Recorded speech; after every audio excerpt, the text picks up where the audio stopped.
everyone, it's Diane with SewBatik, and today we're going to sew a Tamarack jacket using our batik canvas.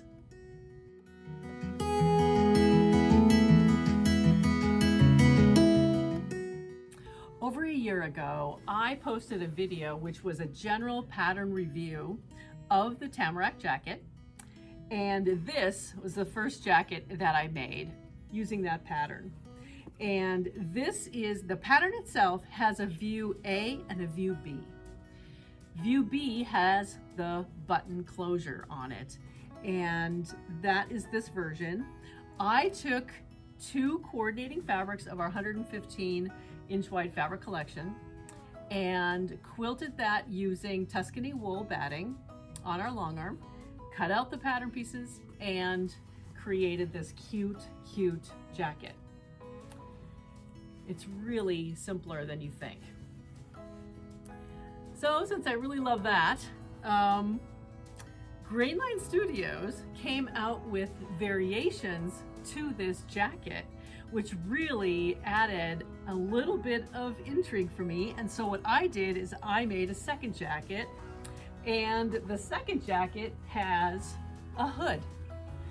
And so this one, I started with view A, which does not have the button closure, even though I still think I'm going to put buttons on it.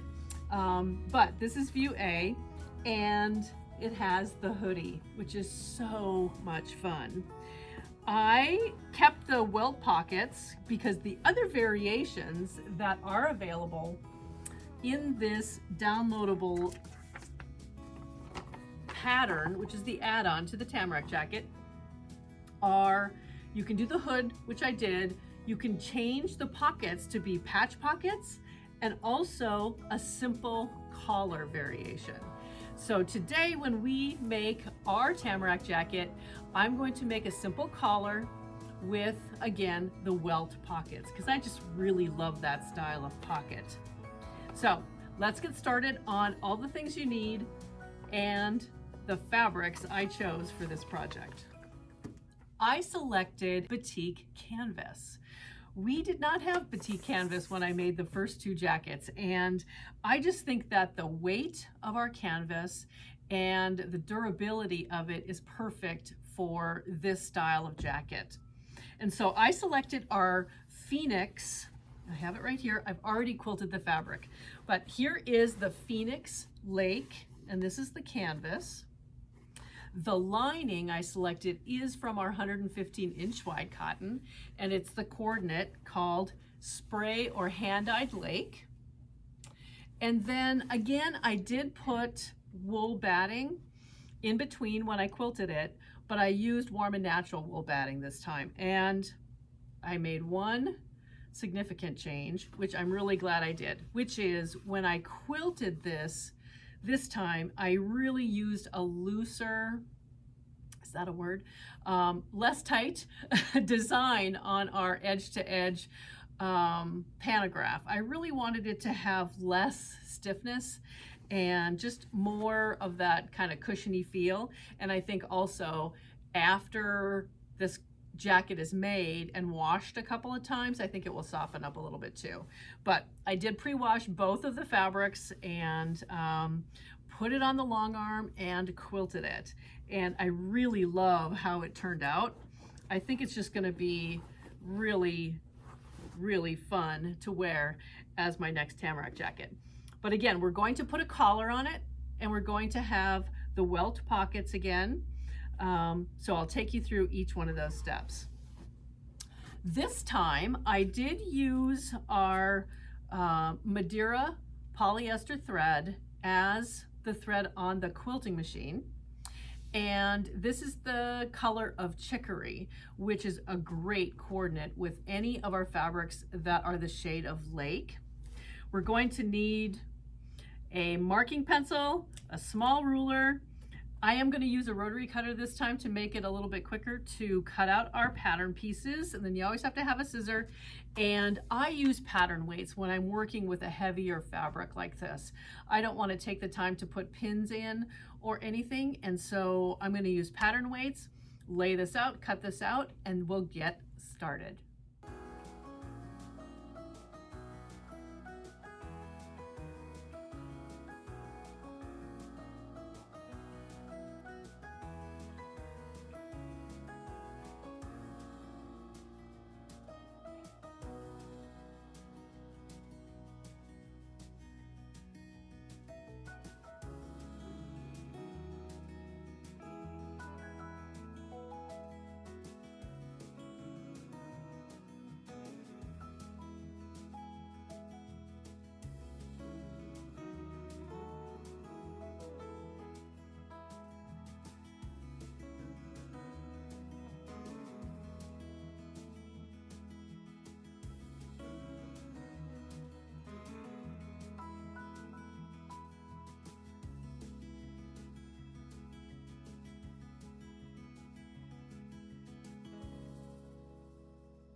As I cut out the pattern pieces, I wanted to share with you that I did start with 2 yards of our 57-inch wide canvas.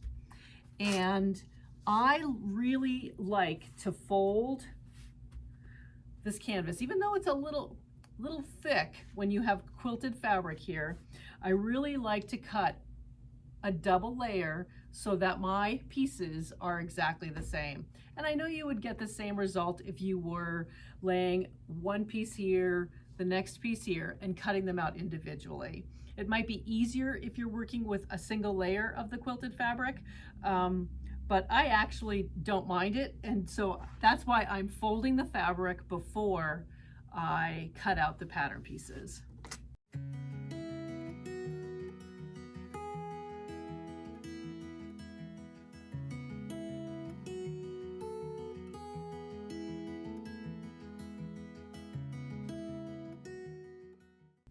I do cut a slit in the pattern piece wherever I have a marking. And so I did that with this Welt Pocket. This is where we're going to place the pocket. And so I am just using my fabric pencil to mark that. And I'm going to flip this over and do the same thing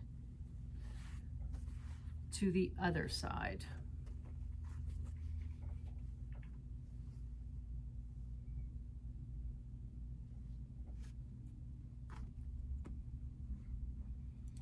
I really like to make sure that all the markings are in place before I start any sewing whatsoever.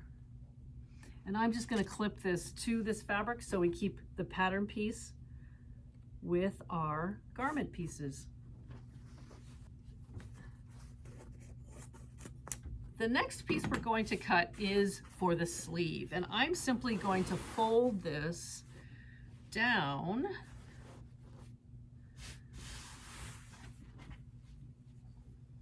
get this even.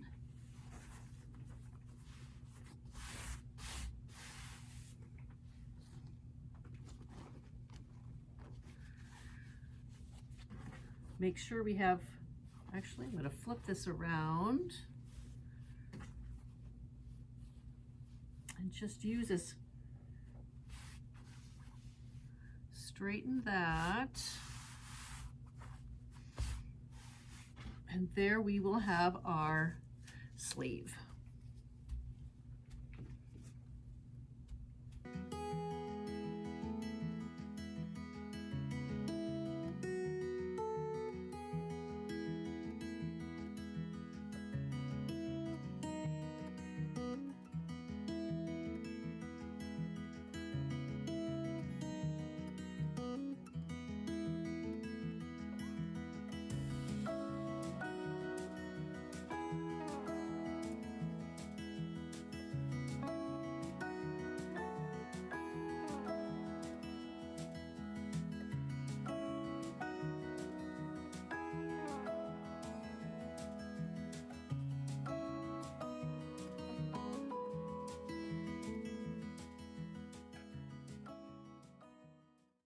Now we have one more piece to cut, and it will be for the quilted collar. So I am looking for my last piece here, which I think, jump and get this one. I think what I can do is position it right here.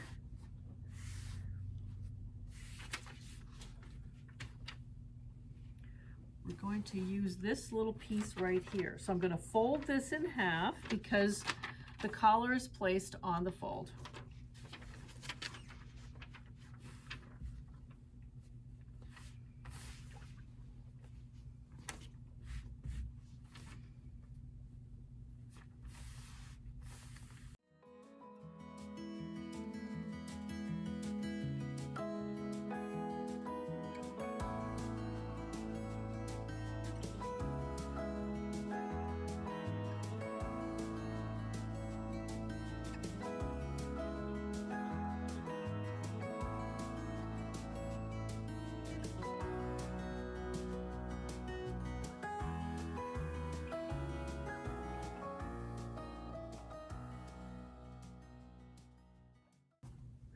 This is really all we have left from our 2 yards of 57-inch wide canvas.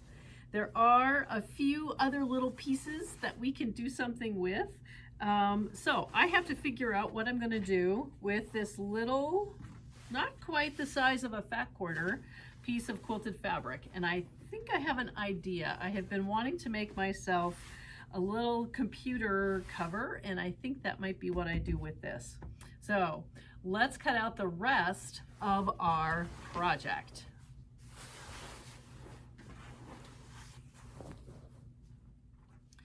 We have 2 more pattern pieces that we need to cut out.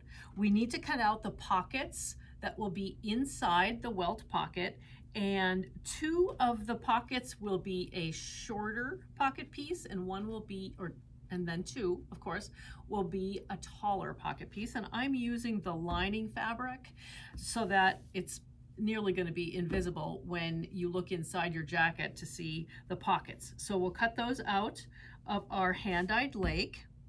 And then we need the facing to the Welt Pocket, and that I'm going to cut out of our canvas. Now it does say that we should be interfacing the pocket, inside the pocket, and the facing. I'm not going to interface the facing because I don't think it's really needed for the canvas. If I were making this again out of our 115-inch wide cotton, I would interface it. But I am going to interface the inside pockets using our fusible interfacing. The rest of this fabric, I'm going to create our binding strips. And if you take a fat quarter of this fabric, and we're going to cut 2-inch strips and sew that together and create our bias binding, we will get enough, I think it's almost 5 yards or so, to bind this entire jacket, because every single one of the edges will be bound. Bias binding is very easy to create. You simply take a square or a fat quarter, whatever happens to be in for your project, or the amount of bias binding that you need, and cut that square or shape diagonally so that you have a 45-degree angle here. Stitch, you have to turn this so that your right sides are together, and we're going to stitch a 1/4 inch along this straight edge here. Press your seam open, and we will have a much larger piece of fabric to cut our 2-inch strips from.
position your binding strips right side to right side, right along that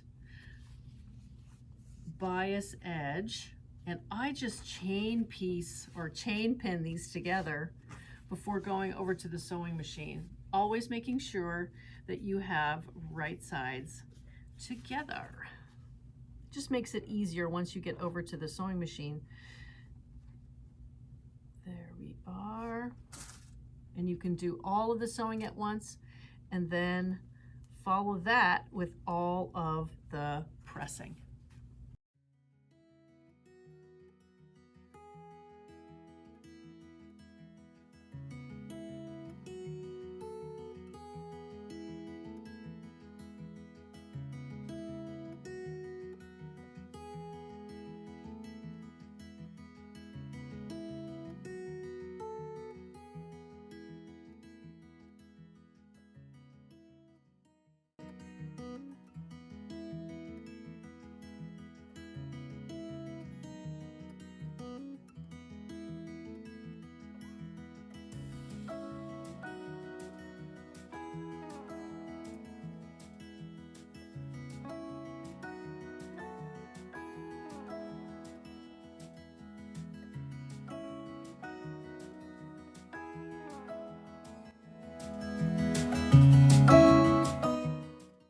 Here's one of the front panels, and what I'm going to be doing is finishing every single edge with the serger.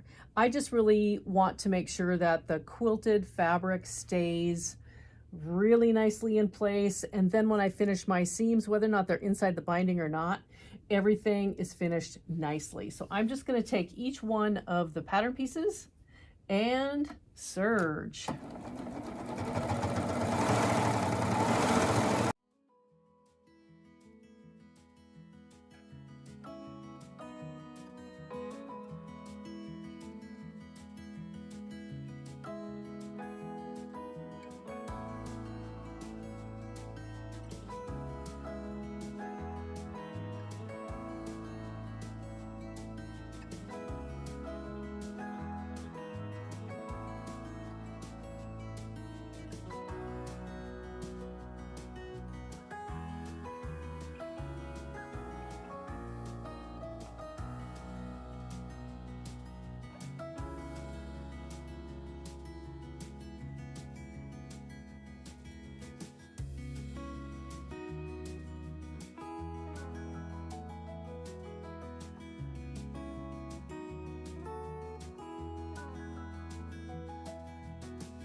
Everything finished really, really nicely. I'm going to continue doing this with the rest of the quilted fabric pieces.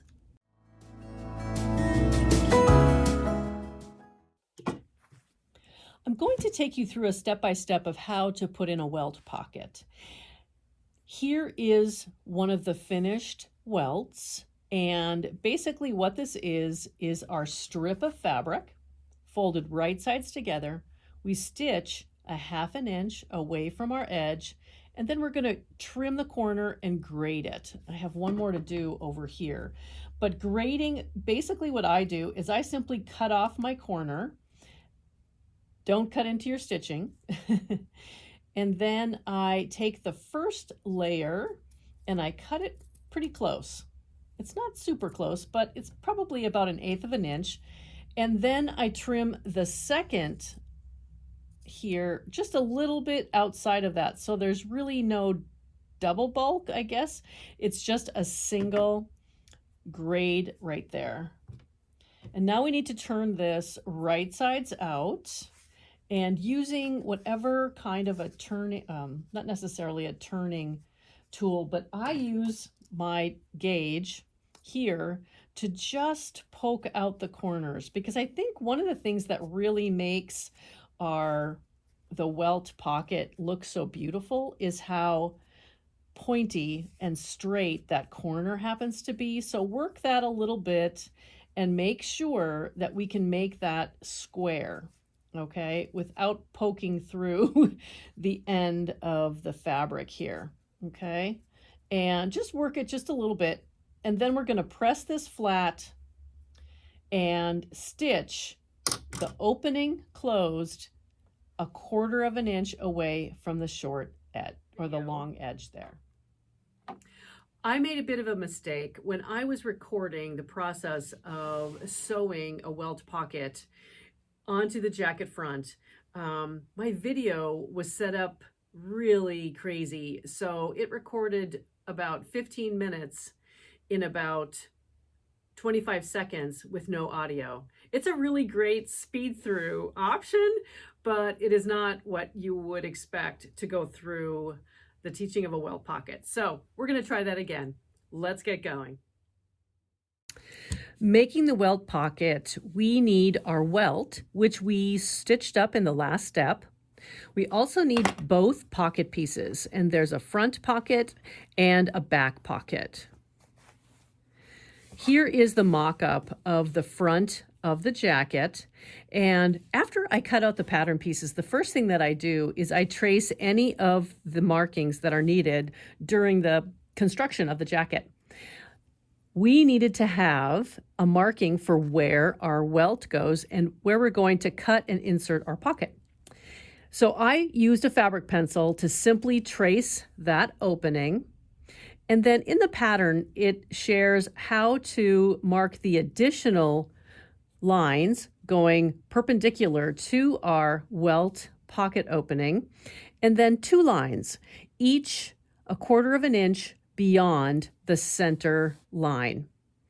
And what I'm going to do next is use a basting stitch on my sewing machine to stitch along each one of these lines, because what's really important is we don't only need to see this on the front of the jacket, we also need to see this on the back. And instead of hoping that I trace this accurately, what I'm going to do is stitch my basting lines. Now you can do this by hand, which is described in the pattern, but I just simply use a basting stitch on my sewing machine. With the basting stitches in place, I now have a center line, 2 1/4 inch lines away from the center line, and then our side markings. Let's take our welt with the fold side down, which is going to be towards the bottom of the garment, and just position this welt right along the center line. We want to make sure, first of all, that the welt is sitting right in between these 2 lines that we've basting lines that we've stitched here, because that is going to be the opening to the welt pocket. If your basting is either too narrow or too wide, now is the time to adjust it to make sure that everything is in alignment. And the first time I did make this, I had to adjust my lines because I think what I did is I just made them a little too long. And so I pulled them in. And a good tip on this is make your welt first, stitch this up, and then use this as your guide for how wide your welt needs to be, the opening here, and then everything will align perfectly after you finish sewing the pocket in place. So I'm going to the sewing machine to stitch my 1/4 inch right along my basting stitch here on the top of the welt. That will secure it to the front of the garment. Now we're going to add the upper pocket to our welt, and position and center your pocket on top of the welt flap, and it should be about 1 inch on either side of the edge of the welt flap here, and just center it. If it's not a perfect inch, it doesn't matter. And the other thing to remember too about working with batiks is it does say right sides with right sides here. You don't really have to worry about a right or wrong side because they're pretty much reversible. Next, take whatever ruler you're using and measure 1/2 inch down from your lower stitch line. And what I mean by that is that's the stitch line that you use to stitch the welt to the front of your garment. And slide or adjust the positioning of your upper pocket to be 1/2 inch on that 1/2 inch marking.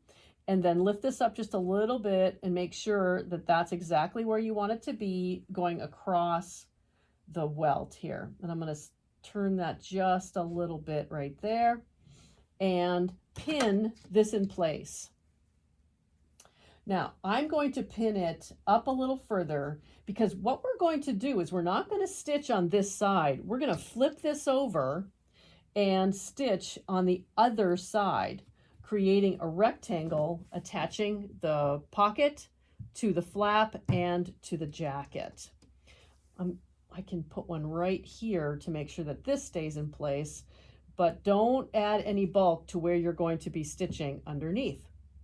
So now we're going to flip this over, and I know we're dealing with a mock-up here, but you would have your whole jacket front here, and we're going to follow the basting stitches on the two outer edges and our perpendicular lines, creating a rectangle all the way around. This is the importance of making sure that we add our basting lines so we know what we're doing.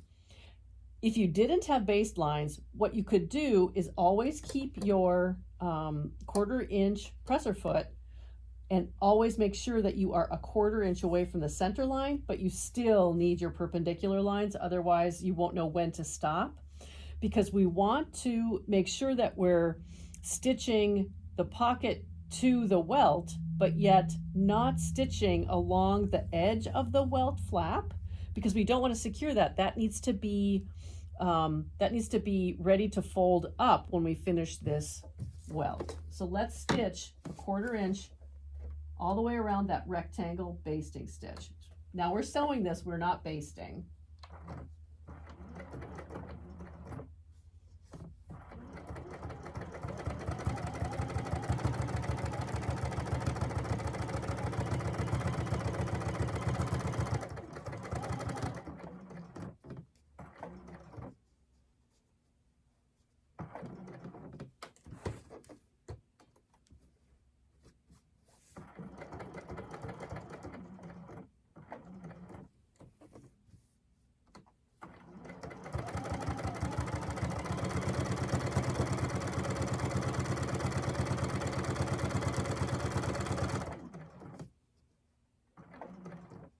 And you can feel for that welt flap to know exactly where you are and stitch just beyond that flap. We don't want anything to be caught in our side stitches.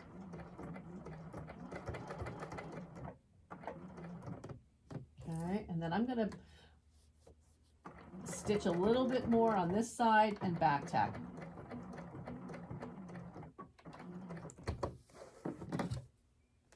And cut your threads.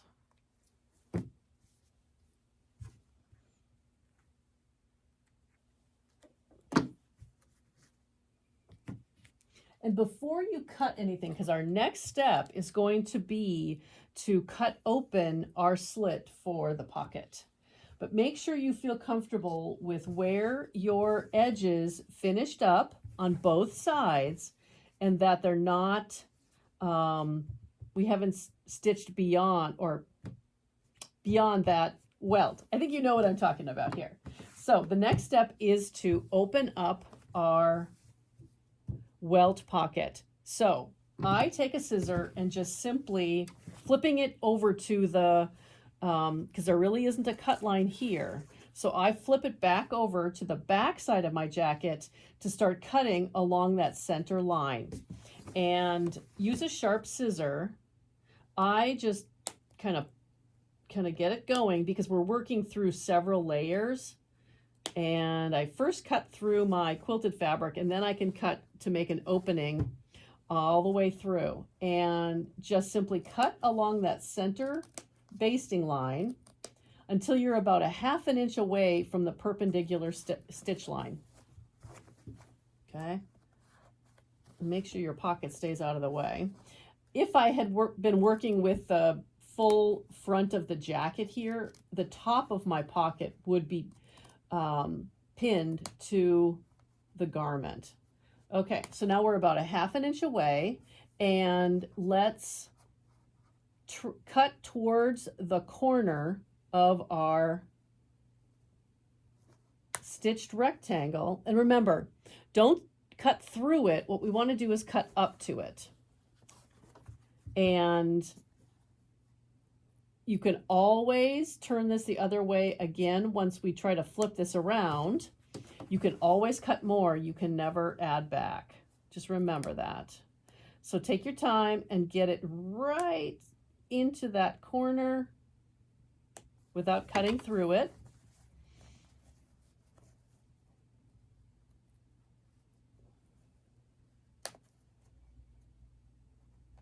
Okay, just a little bit more. I think I can do. It is a lot of layers, so just take your time. I'm going to check these again just to make sure. I think this one can go just a little bit more into the corner. Okay. Next, we turn this so that the pocket is on the wrong side.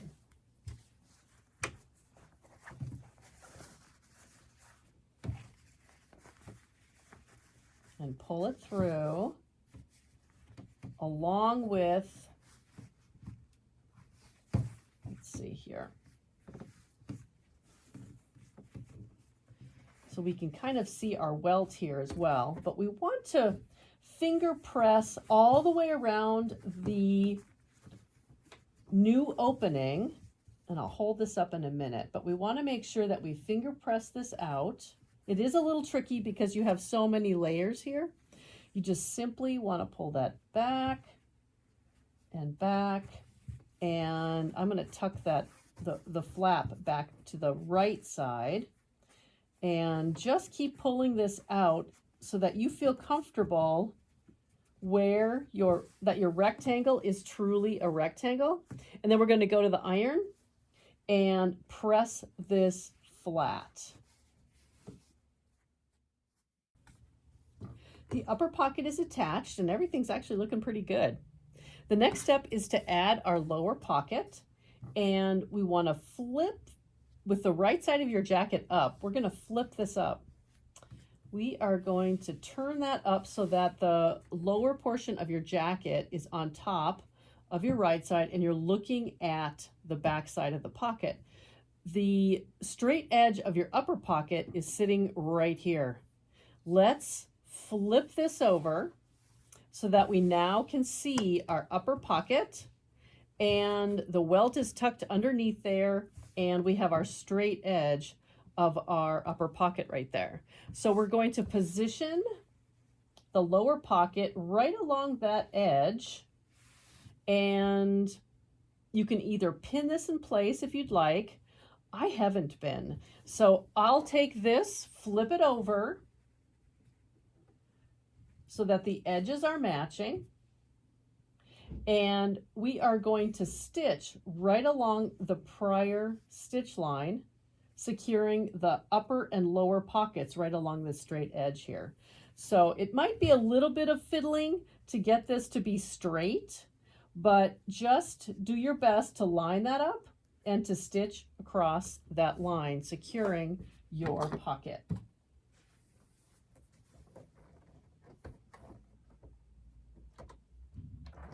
And I back tack on both edges to make sure that my stitches won't come out.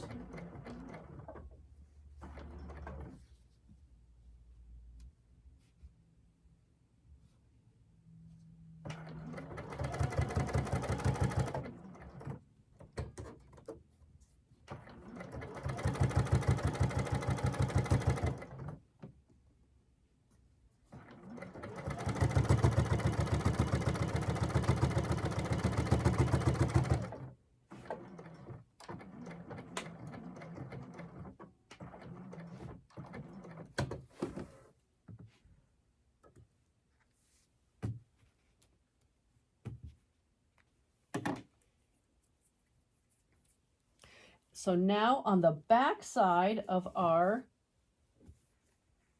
jacket here, we have the upper pocket and the lower pocket. And what we're going to do now, and our seams are all underneath here, which is great.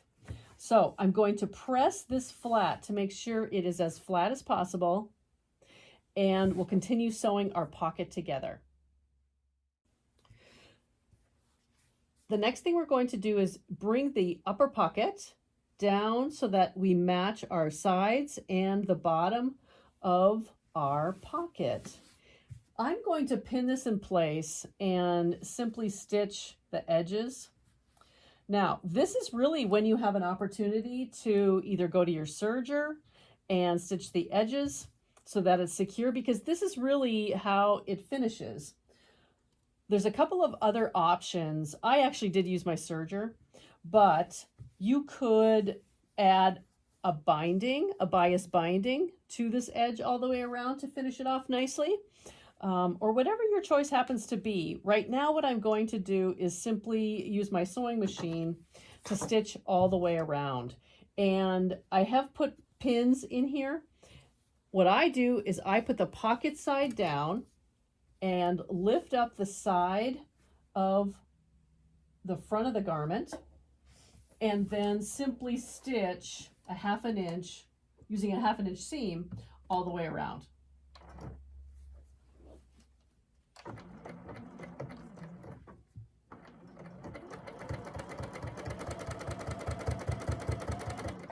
And if you're worried about your pins, I use these really great pins, so I'm not so worried about it. And I always go really slow when I'm stitching over pins. And I know that's not a really good practice, but if you don't want to stitch over your pin, just lift up your pocket and pull out that pin and set it aside.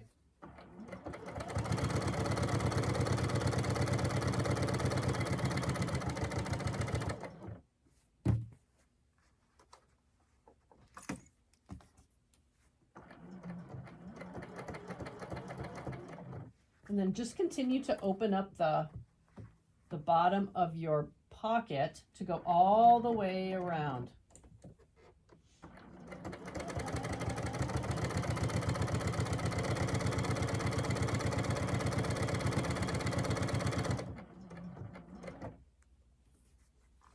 You may be able to keep it pretty flat and straight without even using pins as well, because everything does match up very nicely.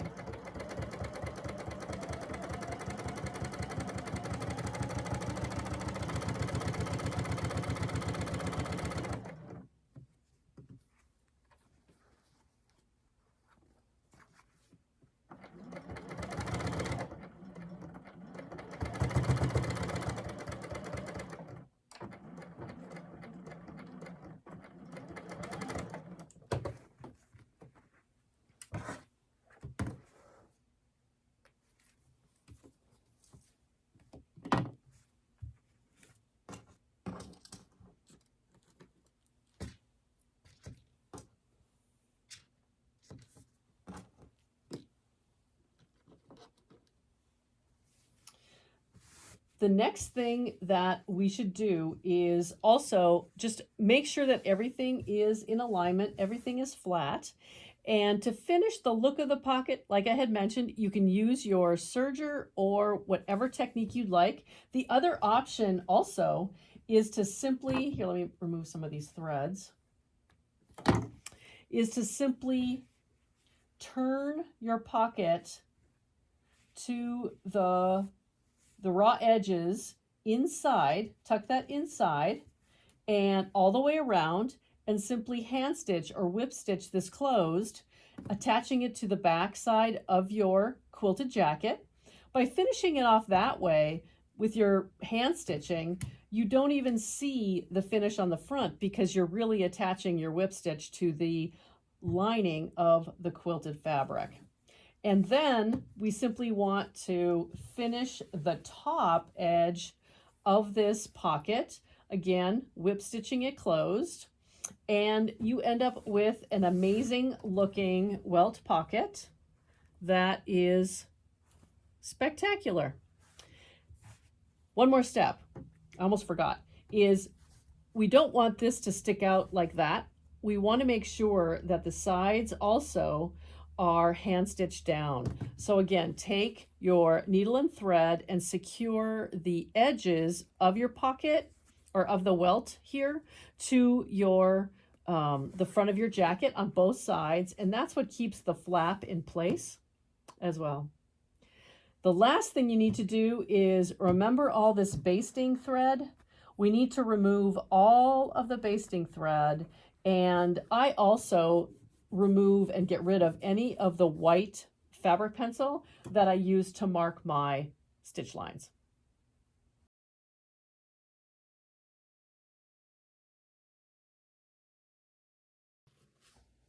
With the pockets all done, the next thing we need to do is start assembling the jacket. And I went ahead and attached the front to the back at the shoulder seam. And this is actually where we have to sort of stop and understand whether or not you're just simply making the base Tamarack jacket, or if you're adding any of the variations like the collar and the hoodie to your jacket. I am making the collar version, so I almost went ahead and started doing some of the binding, but we can't do that. I have to add my collar.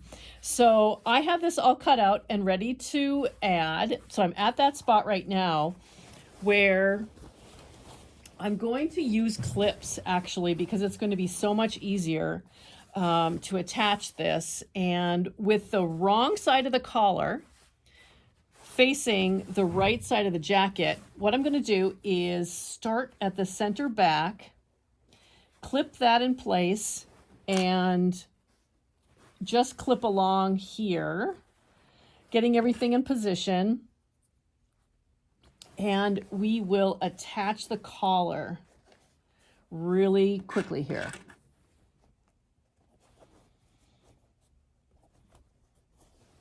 Well, I guess I have to make my decision on my seams right now. So I'm actually gonna press them open. I want them really, really flat at the top.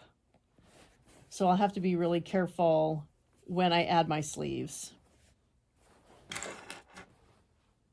Okay, and then I can adjust this, but this is centered on the jacket.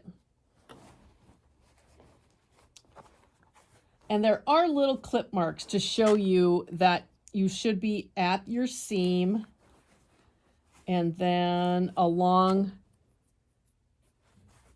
the front here. So I'm going to stitch this on, and then we will add a binding strip on top of this to cover up that seam.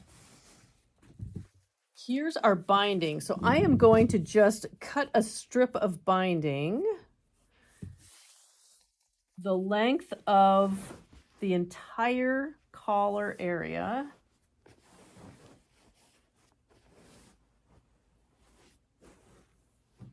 Plus a little extra. I've started to attach the bias binding to the collar area, and we're going to stitch from the start of the collar all the way across to the other end. The next step is to go to our iron and ironing board, and we're going to take this binding and press it, covering up that seam, and then top stitch it all the way along this inner edge, creating its own casing right at the top of the collar.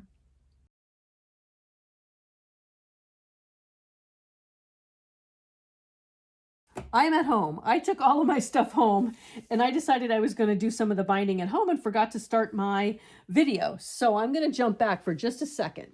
What we're doing now is attaching, remember way, way, way back up in step one, we created our bias binding by folding two edges of the strip of binding into the middle to create this really beautiful double fold binding.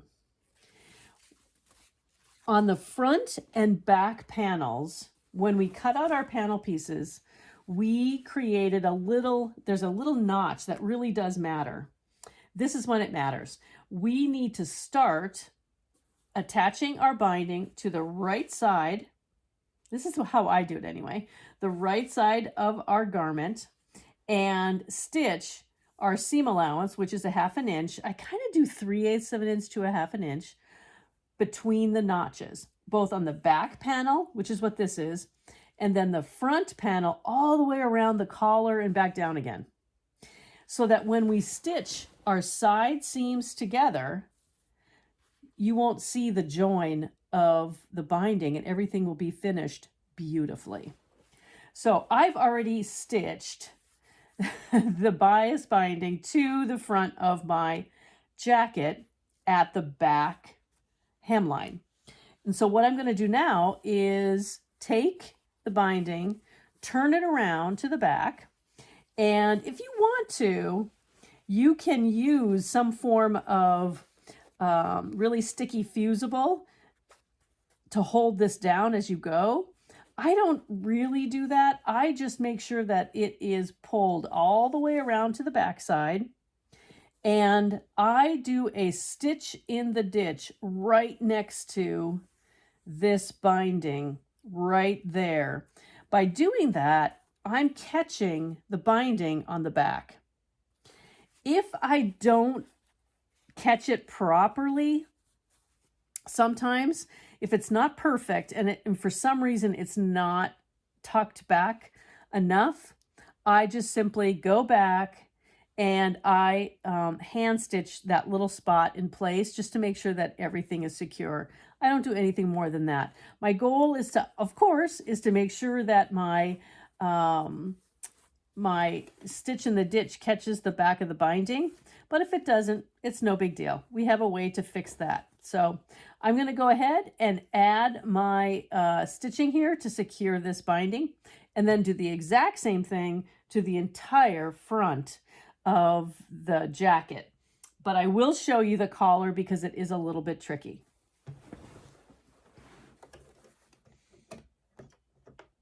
One thing to think about too is that if you want, use a stitch in the ditch foot, and it's one, I don't think I have one here sitting right here, but it's one that has a little edge to it that will guide you right along the edge of your fabric and make it super simple to stay right in that groove.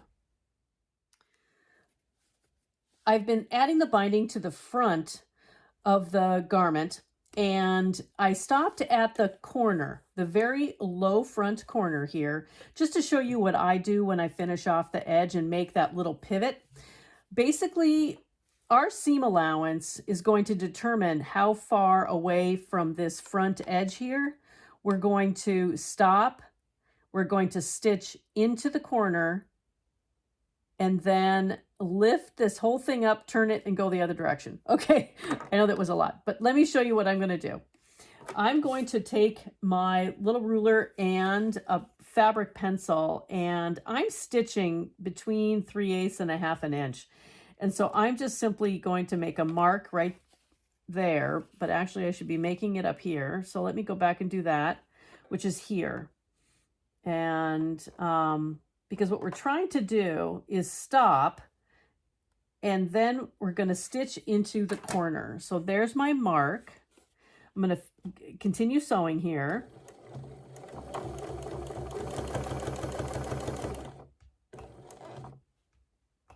One little spot. I'm going to back stitch. And this is very much like what quilters do to finish off the corner of a quilt. And I'm going to angle that stitch right towards the corner and just stitch off. Okay, now we're going to clip the threads and take this around to the front. Angle, hopefully you can see this, but basically we're going to angle our binding right at that point, pull it back towards the front here. And I think I got to do this a little bit. There we go. Just like that. And start, now this is the excess thread from when I serged at the edge of the garment. So that is going to be tucked inside once we're done. But I'm going to start sewing now, again, dropping my needle right in the edge, take a few stitches forward, a few stitches back, and then keep stitching the binding onto our garment here, okay? And I'm going to keep doing this all the way around until we get to the collar.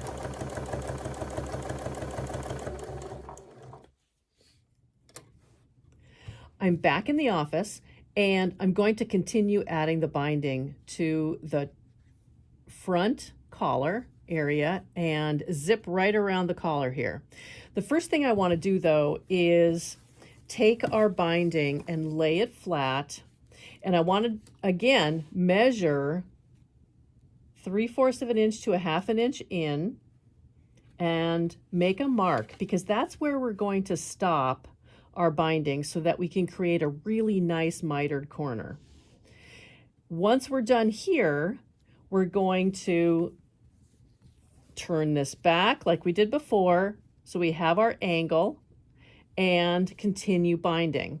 But when we get over here, we need to create a little bit of movement in here to allow ourselves to go around this corner. And I'm going to mark another 1/2 inch right at an angle there. Hopefully you can see that. And we're going to take our scissor and cut right into that spot.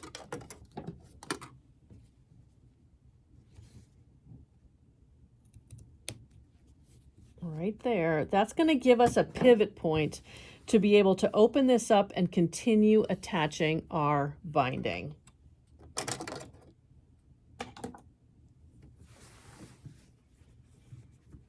And I might stop as we go to mark again my 1/2 inch so I know where I'm at to not, I need to stitch just slightly past that corner.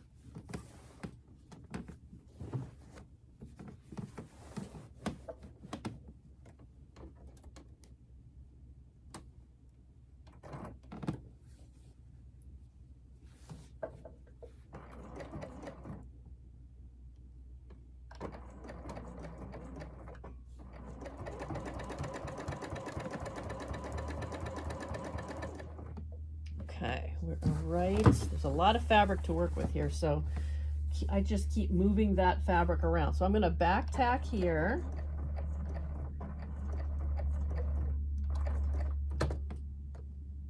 And cut my threads.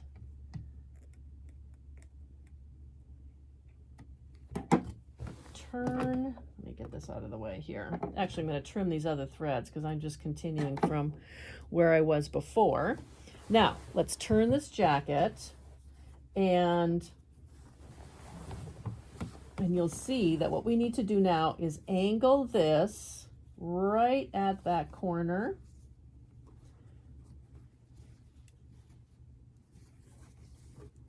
Here. There we go. So we have a really nice 45-degree angle here.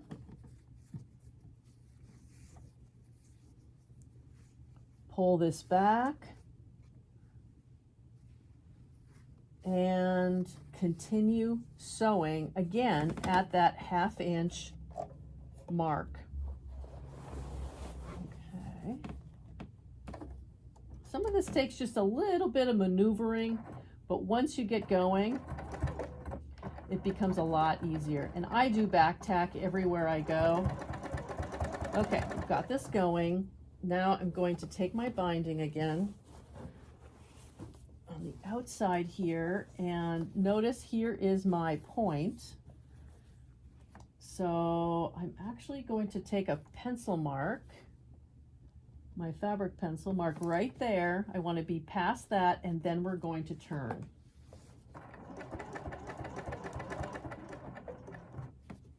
I do a back tack just to make sure I'm not going to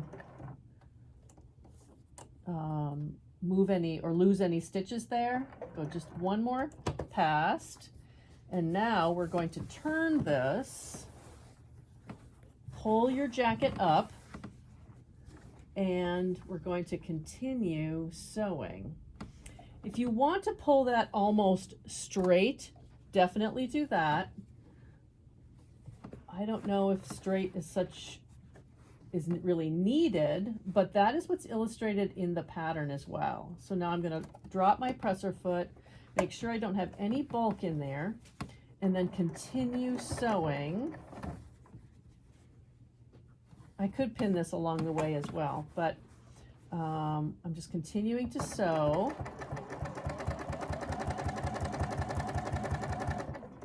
Stop again. I'm going to mark. Move my fabric over here. I'm going to mark it one more time. Every time I stop at a corner to mark, it really does make sure that I haven't gone too far or not far enough, because we want to make sure that the points match our 1/2 inch seam allowance. Okay, so we'll keep going. I'm going to back tack and stitch into the corner. I feel like stitching into the corner, and again, that's my quilting background, actually helps us line up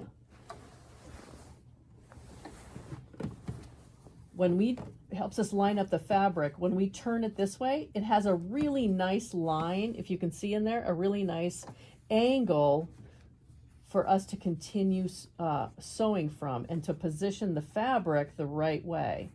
So now we've got our corner. We're going to line this up. Now this is kind of an interesting point. So if it looks kind of funny, don't worry about it. It's not funny. Anyway, let's start again at our 1/2 inch. We're going to sew on, back tack, and continue sewing.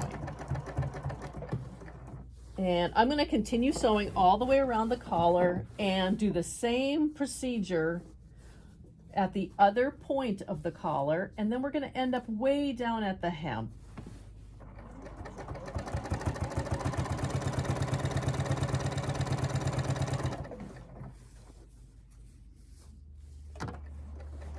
Now, before we go any further, what I want to share with you is how this turned out over here.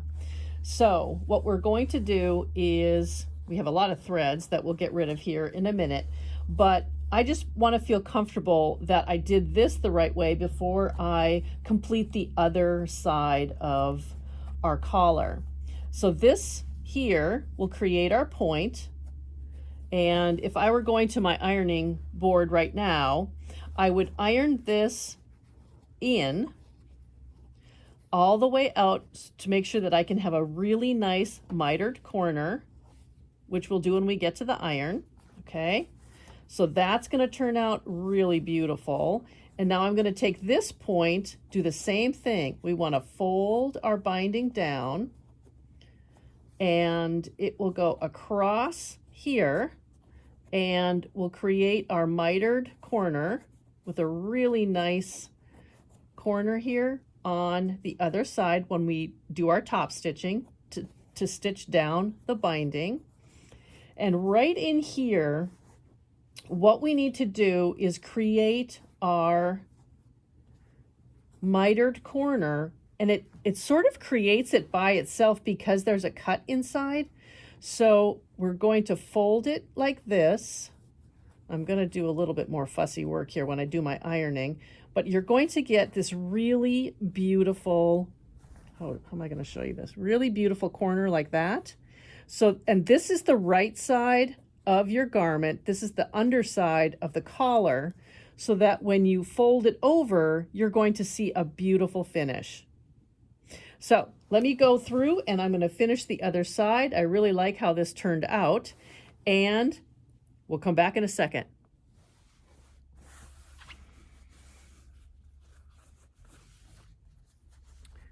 Pressing the binding towards the back is just simple to do, and I actually use clips to keep everything right at the edge. And then when I come around to the corner, I do this on every single corner, is I'll work past the corner and put a couple clips in, And then I take, you see how this is really a beautiful mitered corner on the front. What we're going to do then is take that and make sure that we can create a perfect mitered corner on the back. And again, we have our stitch line here, so I want to make sure that we're going just past that stitch line, and I'm going to put a clip right here at the corner. And I'll take that out as I turn when I'm top stitching, okay? So I'm going to keep going all the way around the jacket, and we'll come back and we're going to do our stitch in the ditch all the way around to secure the binding to the backside of our jacket. I have a little change of plans. I decided to switch out my clips for pins, and I'm pinning the inside of the binding, and I'm actually going to use my sewing machine to stitch up to the point of the collar, and I have started to hand stitch my collar in place like I would if I was completing a binding on a quilt, let's say. I wanted to do that because this is going to be, your collar is going to be very visible.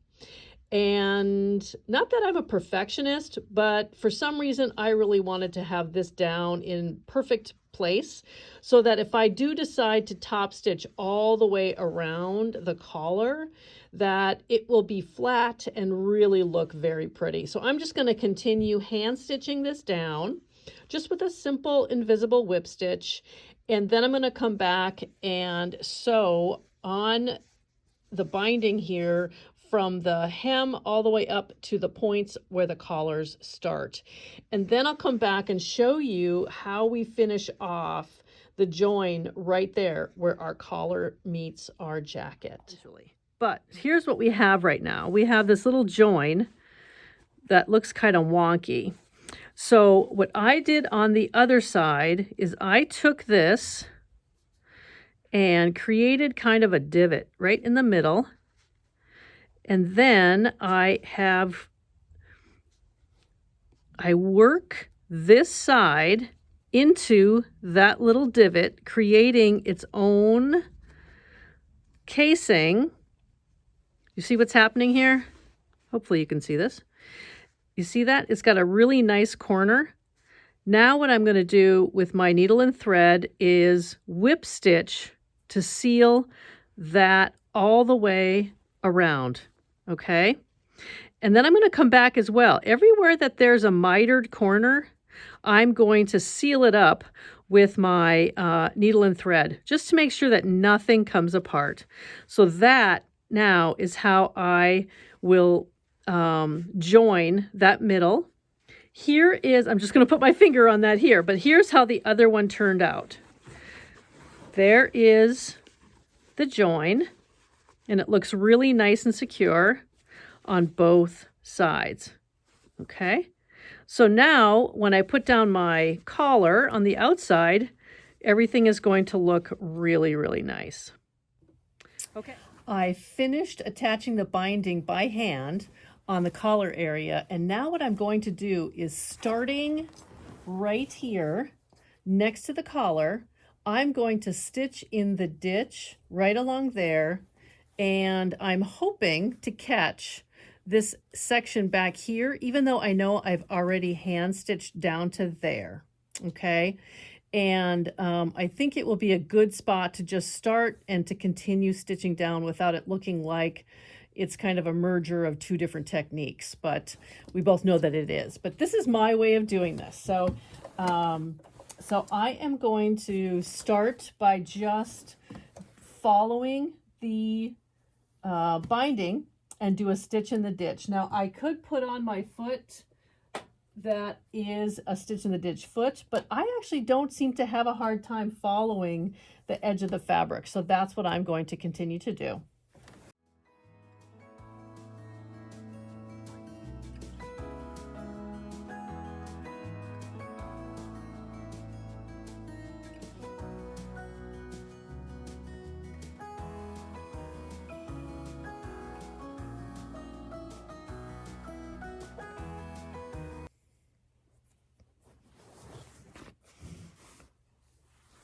So we were able to catch the the edge of the binding all the way along here. Absolutely wonderful, and even at the point. And I am going to hand stitch, just do a little whip stitch on each one of the corners here to make sure that nothing moves.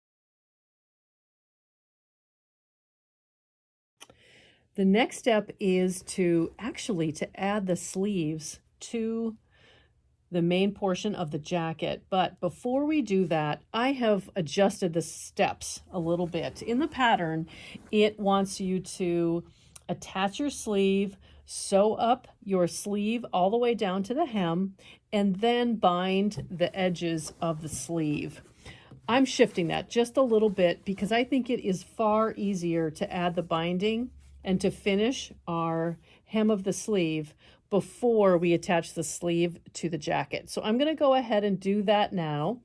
And basically, it's the same step that we've been using every time we've been adding a hem to the back portion of the jacket and to the entire front facing through the collar all the way down. We're just going to simply take and add this, stitching a 1/2 inch into that first fold line all the way across, and then we're going to fold it to the wrong side and top stitch to secure the binding on. We'll do that to both of the sleeves. It's time to attach a sleeve to the main portion of the jacket, and the back is over here and we have the front over here. Make sure you match up your notches. The single notch is for the front of the jacket, and the double notches is to match up to the back, which also has the double notches over here. And I really prefer clips to pins when I'm working with this level of bulk. And so I'm just going to start by matching up my center on the shoulder seam here, put a clip there, and then reach over here to match up the front marking, and then over to my side seam here. It does get a little bulky, but I do the main portions first and then come back and add a clip in between, or as many places as I think we need to make sure that this is going to be attached properly. I'm going to jump over here. It gets a little cumbersome when you're using clips and this level of kind of bulkiness, but we work around it. And once you get it over to your sewing machine, it actually is so much easier than what it looks like when you're adding clips.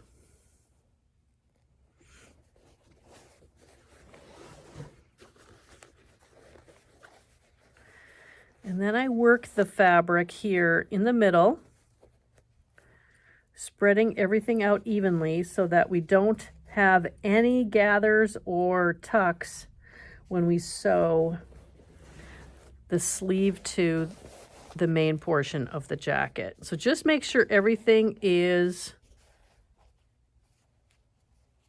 lined up, and then sew your 1/4 inch seam allowance. You'll see that on my version here, I have already serged and finished off the edges. If you did not do that, feel comfortable using your serger to serge the sleeve on. That's also a simple way to do this, but if you prefer to use your sewing machine and then go back and finish your edges, that's fine as well. Okay, now let's go back and we're going to stitch our sleeve onto the jacket. I actually sew my sleeve on with the sleeve on the bottom, so it's touching the base of my sewing machine, because I like to be able to move the garment fabric easier when it's on the top. I just find it to be so much easier. So I'm going to start stitching here and move these clips as we go.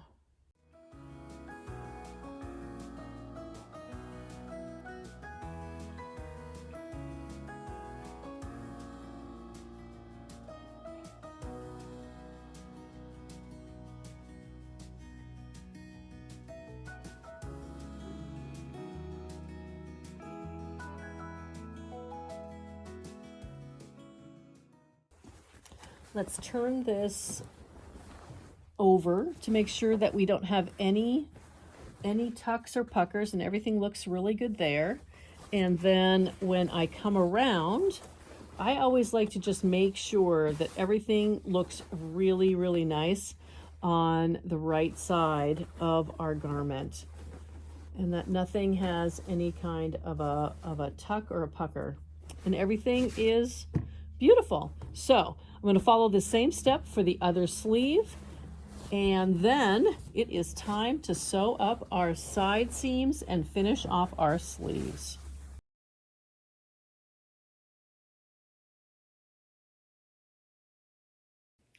We're almost done. Next, what I'm going to do is I have added clips to the sleeve and the side seam. And I'm just going to use my sewing machine to stitch this up because I've already finished each piece with my serger.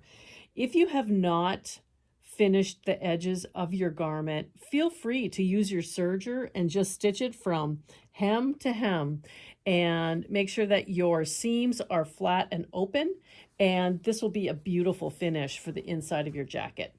We'll have one more step after this, but I'm simply going to stitch this up right now and finish off my opening here, and it'll be time to add our buttons and buttonholes.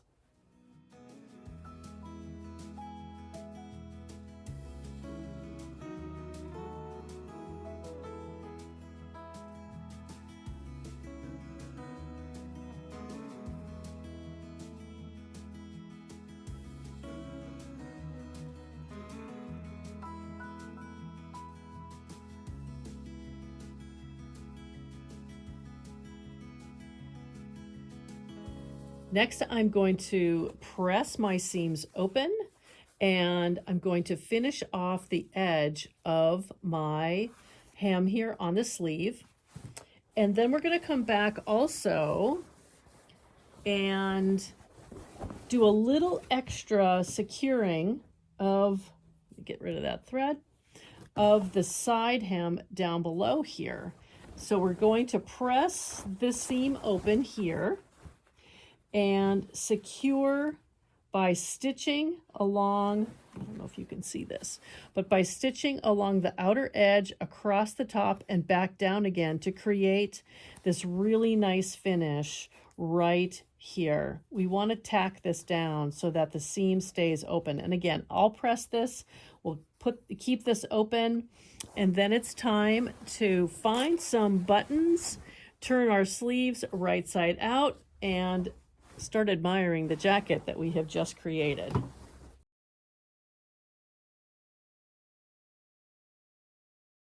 We are down to the very last step, which is to add our buttonholes and our buttons and have this jacket ready to go. I don't know about you, my sewing machine here has this buttonhole attachment, and I just simply snap it into place here and under here, and then follow the instructions for the style of buttonhole that I want. And I'm just using the basic buttonhole. Now, mine also has a position for the button, so it knows exactly how to make your buttonhole. But when in doubt, follow your instructions for your sewing machine and make sure that you create the buttonhole the right size, and everything will be great. So I'm going to put this on here. Now, I earlier did a sample. I always try to create a sample buttonhole to make sure that everything is working properly. It is so much easier to just work on sample fabric than it is to rip a buttonhole out of your finished garment, okay? Take the time to make a sample, and then I've gone ahead and marked the front of the jacket here. And what I did is I positioned buttons just to see where I really like my buttons to be. And there's a guide with the pattern, so you can follow that as well. And I started 1.25 inches down from the top facing, and about 3/4, not 3/4, about 7/8 of an inch in from the edge. And so my buttonhole is going to start right there. And I've just taken a fabric pencil to mark that. And then 5 inches apart is my next buttonhole, another 5, and another 5. The sample or the jacket that's in the pattern doesn't have a 5th button. It just goes to 4, which ends up just slightly lower than our pocket here. So it's your preference. How many buttons? If you want to put one, if you've made a longer jacket or you want to put one down below in the last spot, add a 5th button. It's completely up to your preference. I'm going to do 4, and I'm just going to take you through adding 1 buttonhole to this. Guess that fell down. And it's just so simple. And I'll just start with the bottom one. I simply line up my starting spot and then say start. And it actually just does the whole thing for you. But what I think I have to do is turn this around. I have my buttons. I positioned my start right on the edge. I don't want to do this the wrong way. So I'm going to turn this around and start with the top one. Okay. Slide your garment underneath. And again, just follow your specific instructions for how to do this on your machine. But I basically line up my fabric pencil marking, and before I do anything, I drop the needle in that spot to make sure that I am right at the beginning of my buttonhole. And then I make sure my fabric is straight so that it's going to go straight back, and simply start. You can, and the reason for doing a test buttonhole as well is you can adjust the density of your zigzag around the buttonhole to meet your desired effect. So I really do like it dense so that when I'm opening this up, after I do apply the fray check, which is going to seal my stitches before I open this up, I just really like it to be a little bit more dense. And so that's how I have mine set up. So let's just start this out. I actually hold the thread to make sure that it doesn't get in the way, and then just start.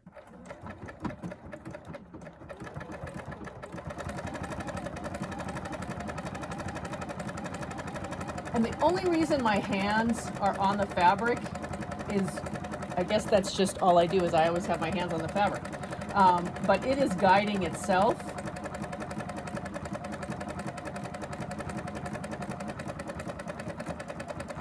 And then it comes up the other side, does the same zigzag, and then we are done. And then I'll just continue with the other 3.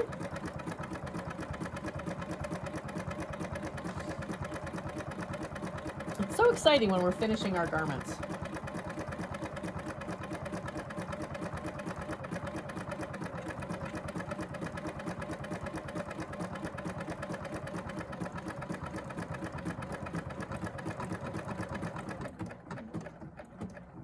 There we go. All done. We're going to swing that out of there. It is bulkier fabric, so you just kind of want to be careful about that. And my scissors over there. So I will clean up my threads in a minute. But here is the buttonhole, and it looks great going straight across. You could put your buttonholes parallel with the edge of the fabric. It's whatever you prefer. I just like it that way. On to the next one, and then we will add our buttons. That I can do by hand, or you can also do that by machine, but I really like doing it by hand simply because we can hide, since this is quilted fabric, we can hide all of our stitches for the buttonholes that go on the other side of the jacket, and you don't even see that you've got a button on it. So it's whatever your preferences are. So I'll finish that up, and then we'll see what this jacket looks like.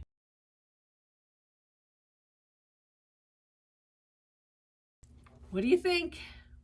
I absolutely love this version of the Tamarack jacket. And I really want to thank you guys for following me along throughout this tutorial. And hopefully there were a few tips or tricks or steps that helped you along your way, or will help you as you sew your Tamarack jacket. And I want to just take a quick minute to kind of review what I did. I made a size 14, which is one size larger than the other two jackets that I'd previously made of the Tamarack jacket. I wanted it a little roomier. And I did a couple things as well, I think, to make it feel just a little bit more comfortable, which was my quilting on my long arm. I really used a flowier, wider, dispersed edge-to-edge pentagram, which really, I think, softens up the feel of the jacket once it's completed.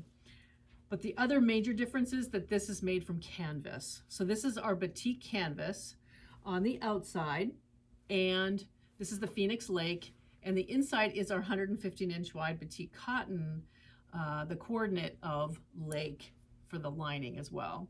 And I did use wool batting from Warm and Natural, and I don't know, for some reason I just like this one better, and it's probably simply because it's a little roomier.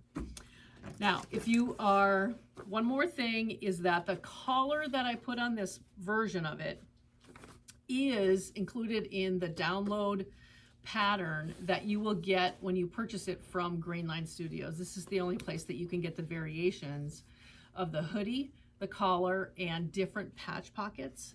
So if you're interested in other variations instead of the original round neck simple finish of this neckline, definitely jump over there and get this variation pack because it is fantastic. Now, the other things that I wanted to just summarize were some tools that really mattered to me that you should really have. One, I don't know if you noticed this at all, you might have. When I was cutting out my pattern pieces, I started with the rotary cutter and quickly realized that it is very difficult to go through 2 layers of quilted fabric.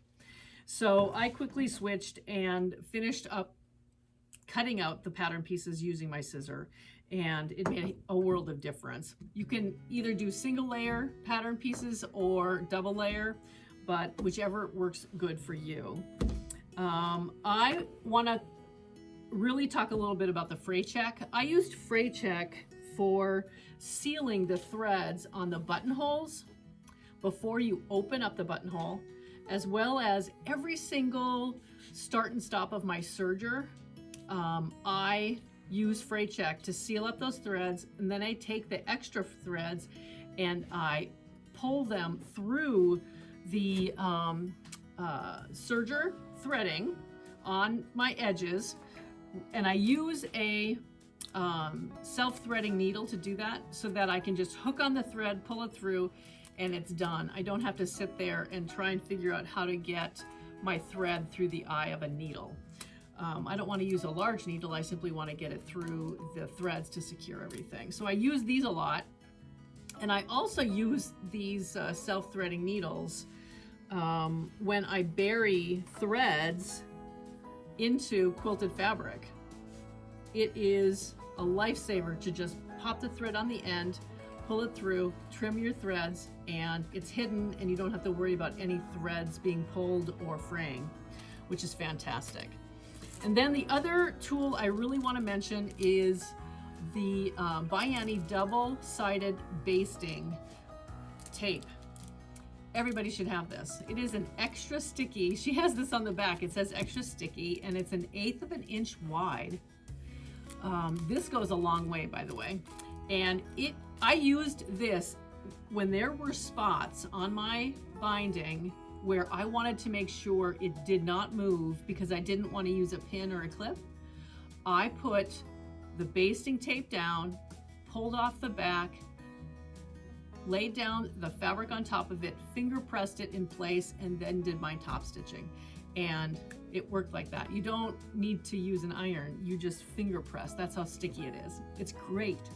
And if you have any fussy spots anywhere, whether it be a corner that you want to have a perfect mitered corner, up here in the collar area, whatever it happens to be, just use even this much of it, and it will make the world of difference in all the fussiness of adding the binding.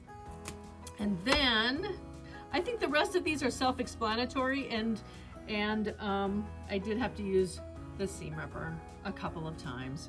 So always have that on the ready next to your sewing machine. But I hope you enjoyed this tutorial, and I will put a couple more images of what this jacket looks like up there so that you can see them. And thank you for following along, and please comment below on anything that you thought was fantastic, or what did I miss that you need a little bit more information on. Just let me know. And please subscribe to our YouTube channel and follow us and sign up for emails, and keep sewing, smiling, and sharing.